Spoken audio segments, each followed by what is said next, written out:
Olá, irmãos e irmãs, que a paz de nosso Senhor Jesus Cristo esteja sempre conosco. O Senhor nos chama hoje a refletir, a ouvir o que Ele tem a nos dizer. O Senhor esteja conosco, Ele está no meio de nós. Proclamação do Evangelho de Jesus Cristo, segundo Marcos. Glória a vós, Senhor.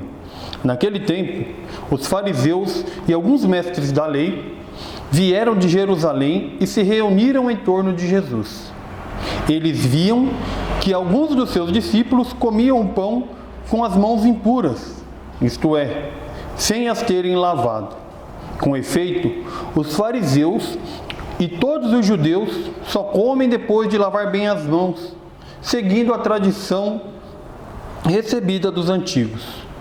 Ao voltar da praça, eles não comem sem tomar banho e seguem muitos outros costumes que recebem por tradição. A maneira certa de lavar copos, jarras e vasilhas de cobre. Os fariseus e os mestres da lei perguntaram então a Jesus: por que os teus discípulos não seguem a tradição dos antigos, mas comem o pão sem lavar as mãos? Jesus respondeu: bem profetizou Isaías a vosso respeito, hipócritas, como está escrito: este povo me honra com os lábios, mas seu coração está longe de mim. De nada adianta o culto que me prestam, pois as doutrinas que ensinam são preceitos humanos. Vós abandonais o mandamento de Deus para seguir a tradição dos homens. E dizia-lhes: vós sabeis muito bem como anular o mandamento de Deus, a fim de guardar as vossas tradições. Com efeito, Moisés ordenou: honra teu pai e tua mãe. E ainda, quem amaldiçoa o pai ou a mãe deve morrer. Mas vós ensinais que é lícito alguém dizer a seu pai e a sua mãe: o sustento que vós poderíeis receber de mim é corbã, isto é, consagrado a Deus. E essa pessoa fica dispensada de ajudar seu pai ou sua mãe. Assim, vós esvaziais a palavra de Deus com a tradição que vós transmitis. E vós fazeis muitas outras coisas como estas. Palavra da salvação. Glória a vós, Senhor. Irmãos, então no Evangelho de hoje, nós vemos que os fariseus e alguns escribas se aproximaram de Jesus para tentar desmascará-lo, para tentar derrubá-lo, para tentar colocar Jesus numa saia justa, para que Jesus caísse em contradição. Mas na verdade, eles mesmos acabaram sendo desmascarados por Jesus, porque eles usavam de artimanhas para deixar de cumprir os mandamentos, para deixar de fazer a vontade de Deus e fazer a sua própria vontade. Então, nós precisamos saber, irmãos, se nós somos cristãos de verdade, cristãos de palavras ou cristãos de coração. Porque hoje nós vemos muitas pessoas que se dizem que não, nós somos cristãos católicos, nós somos, e batem o pé. Mas são cristãos, são católicos de verdade? Será que nós paramos para pensar que tipo de católico, que tipo de cristão eu tenho sido? Se eu tenho sido um cristão de palavras, ou se eu tenho sido um cristão de coração? Se eu tenho sido aquele cristão que mal vai à igreja, que usa as coisas, a palavra de Deus para apontar o erro das pessoas, usa a palavra de Deus para condenar, ou eu tenho vivido a palavra de Deus no meu coração?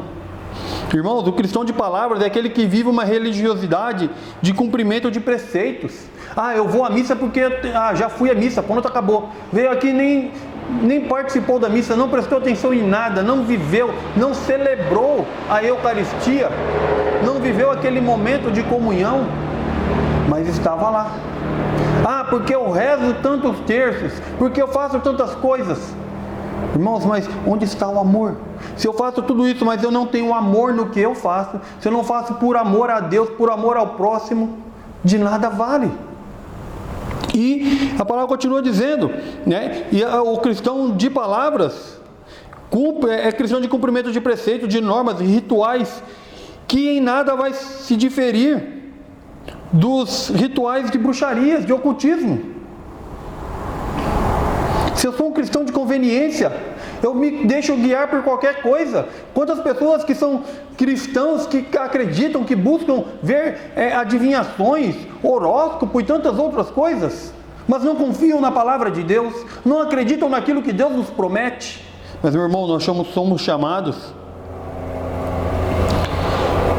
a ser cristãos de coração.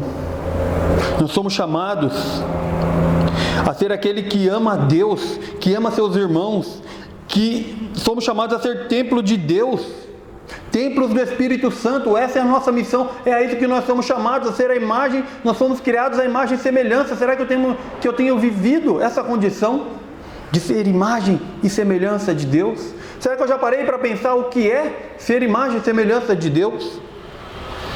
Eu tenho que amar. Amar não só aqueles que me amam, mas eu preciso amar a todos, me doar, praticar a caridade. Irmãos, o cristão de coração fala pouco, mas ama muito, é solidário e fraterno. Então nós somos chamados a ser cristãos de coração. Somos chamados a ser cristãos que amam incondicionalmente, cristãos que rezam, cristãos que praticam e que vivem a fé, que não usam da fé para tirar vantagem das coisas, como nós vimos que essas pessoas faziam e Jesus os acusava. Jesus mostrando, olha, vocês usam da lei para tirar proveito próprio. Irmãos, a palavra é bem clara e a palavra é dura para nós. A palavra é dura porque se nós pararmos para refletir como eu tenho vivido, como eu tenho me entregado, que tipo de cristão eu tenho sido, eu vou ver que eu vou cair muitas vezes como os fariseus, como vem dizendo essa palavra, os fariseus e mestres da lei que queriam pegar Jesus em contradição, que queriam que Jesus armar situações para deixar de cumprir a vontade de Deus. Que nós possamos ser cristãos de verdade, que nós possamos deixar que a palavra de Deus venha nos encher, que a palavra de Deus venha nos alimentar e sustentar, que a palavra de Deus seja o alimento e sustento para a nossa alma, luz para os nossos pés. Onde você tem buscado a luz da tua vida? Onde você tem buscado o alimento para a tua alma? Irmão, se não é na palavra, se não é no Cristo ressuscitado na Eucaristia, volta o teu coração para o Senhor, porque você está procurando no lugar errado. Você vai buscar, vai se cansar. Você vai se cansar, vai se fadigar e vai ficar frustrado, porque fora de Cristo não há vida. Fora de Jesus não existe salvação. Não existe verdade. Então que essa verdade, que é o Cristo, que nos ama, que nos acolhe, que nos recebe, Ele não vai olhar onde você andou, o que você fez, quais foram, não vai apontar o dedo para nós, porque Ele não nos acusa. Ele quer simplesmente nos amar, como aquele pai que espera o filho retornar de braços abertos para fazer festa.